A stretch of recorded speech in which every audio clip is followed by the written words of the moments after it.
Hello दोस्तों, केना छी अहाँ सब? अहाँ सबके स्वागत करै छी एक और नया ब्लॉग में। तो चलू आइ के ब्लॉग में अहाँ सबके देखाबो हम जा रहल छी। हमरा पास सैमसंग के वॉशिंग मशीन छै। ई केना ऑपरेट होइ छै, केना चलै छै से अहाँ सबके चलू देखाबै छी। ई फुल्ली ऑटोमेटिक छै, फुल्ली एकदम। एहिमे कपड़ा खिंचाओ जायत, गड़ाओ जायत, सुखाओ जायत। तो देखियो अखन खाली छै, एते टाके छै। एहिमे 6.2 kg अटै छै कपड़ा। आ ई सब बटन सब छै। देखियो हम सब चीज के यूज बतायब की केना ककर छै। देख लियो एते बड़का छै। एहिमे 6 किलो अटै छै, 6.2 kg एते कपड़ा अँट सकैए, एते कैपेसिटी छै। एहिमे डिटर्जेंट छै, एहिमे सर्फ डालि सकै छी। नहि डालै छी एहिमे कियाकि गिरै तऽ फेर नीचे छै, तऽ हम कपड़े पर डालि दै छी। चलू आगाँ सब चीज देखायब। ई देखियो नल छै, ये देखो पानि अबै छै। तऽ एते ई नल के अपने से हम कनेक्शन केने रहिए। आ तब बोर्ड में ई जे गोलका वाला ई एकर प्लग छै। ठीक, ई भेल एकर सबटा सिस्टम। देखियो ई फुल्ली ऑटोमेटिक छै। अपने मोने सब कपड़ा खिंचाओ जाइ छै, गड़ाओ जाइ छै, सुखाओ जाइ छै। देखियो एहिमे कपड़ा हम डालि देने छी। ठीक, देखियो एते कपड़ा छै एहिमे। कपड़ा हम डालि देलिए, सब गंदा कपड़ा सब छलै। आब एहिमे सर्फ डालि देबै, जते अहाँके सर्फ देबऽके मोन हुए, जते अहाँ सबके संतुष्टि हुए जे एते सर्फ में हमर खिंचा जाए, कपड़ा साफ भऽ जाए। तऽ हमसब कनी ज्यादे सर्फ दऽ दै छियै, कियाकि हाथसँ तऽ खिंचाइ नहि छै, मशीनसँ खिंचाइ छै। तऽ कनी ज्यादा सर्फ रहतै तऽ कनी बढ़िआँसँ खिंचा जेतै। अहाँ सबके जतेक मोन हुए ओतेक दऽ देबै। तऽ अलग बॉक्स देने छी सर्फ देबऽके, लेकिन हम अहिएमे दै छी कियाकि गिर कऽ तऽ बादमे अहिएमे अबै छै सर्फ, तैँ अहिएमे दऽ दै छियै। ठीक, देखियो ओहिके बाद सर्फ देलाके बाद लगा देबै। ओहिके बाद स्विचके ऑन कऽ लेबै।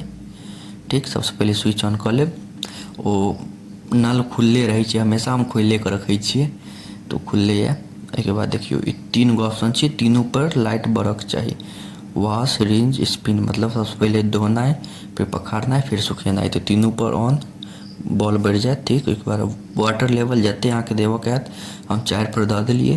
ओहिके बाद स्टार्ट पर क्लिक कऽ देबै। ठीक, ओहिके बाद देखियो पानि खसऽ लगलै, देखा रहल यऽ अहाँ सबके। आ पानि खसऽ लागल बढ़िआँसँ। ओहिके बाद पानि कनि भरऽ देबै। की छै, हमरा कनि कम मतलब धीरे धीरे पानि अबै छै, तऽ कनिक समय लगै छै। अहाँ सबके अगर तेजी अबैत हैत तहन ठीक यऽ, अगर कम अबैत हैत तऽ ओकरो हम बतायब। देखियो एखन वॉश पर छै, एखन वॉश हेतै। वॉश भेलाके बाद गड़ाए पड़त। देखियो पानि भरा गेलै। पानि ओ धीरे धीरे लै छलै, तऽ हम कनि 1-2 बाल्टीन पर दऽ देलियै। एखन देखियो वॉश भऽ रहल यऽ, खिचा रहल यऽ। तऽ हम 2-3 बाल्टीन पानि ऊपरसँ धऽ देलिए। दऽ सकै छी अगर धीरे धीरे अहाँके पानि अबैत हैत तऽ देखियो केना नचै छै। ओहिके बाद देखियो खिचा गेलै। आब ई गड़ाके पानि लऽ रहल यऽ।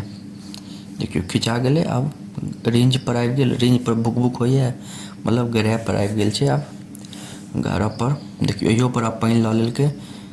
जे रेंज यऽ वाटर लेवल 4 छै, रेंज पर आबि गेलै। रेंज पर बुक बुक कऽ रहल यऽ, मतलब अब गड़ा रहल छै। अइयोमे धीरे धीरे पानि लै छलै, तऽ ऊपरसँ हम 1-2 बाल्टीन दऽ देलिए। ठीक, आब ओकरो पानि फेका गेलै। सब चीज ऑटोमेटिक छै। एहिके बाद आब सुखाए पर आबि गेलै, स्पिन पर।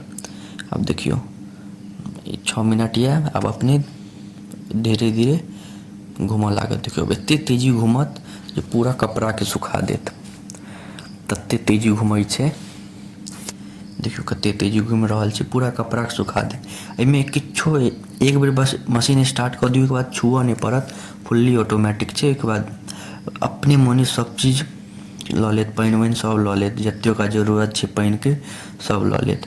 हमरामे तऽ की छै, कनिक धीरे पानि अबै छै टंकीसँ, तऽ ऊपरसँ धऽ दै छलिए। देखियो की कहै छै, ओकरा नचनाइ बन्द भऽ गेल। 1 पर छै, आब ई 0 भऽ जायत। 0 भऽ गेलै। आब एहिमे रिंगटोन एनाइ शुरू भऽ गेलै। एहिमे रिंगटोनो बाजऽ लगै छै जे कपड़ा साफ भऽ गेल। तऽ अपन पावर ऑफ कऽ दियौ। ओहिके बाद स्विच बटनके ऑफ कऽ दियौ।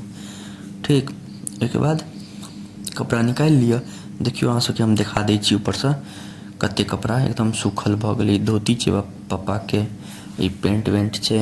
देखियो टी शर्ट सब देखियो एकदम लगैए एको रत्ती पानि लागि रहल यऽ। अहाँ सबके ओनाही मोबाइलेसँ पता चलैत हैत जे कपड़ा सुखा गेलै। बस कनिक हवा लागऽके देरी छै, कनिक हल्कासँ सिम सिम छै, हवा लागि जायत, बस सुखा गेलै। तऽ इएह छलै एकरा ऑपरेट करऽके, चलाबऽके तरीका।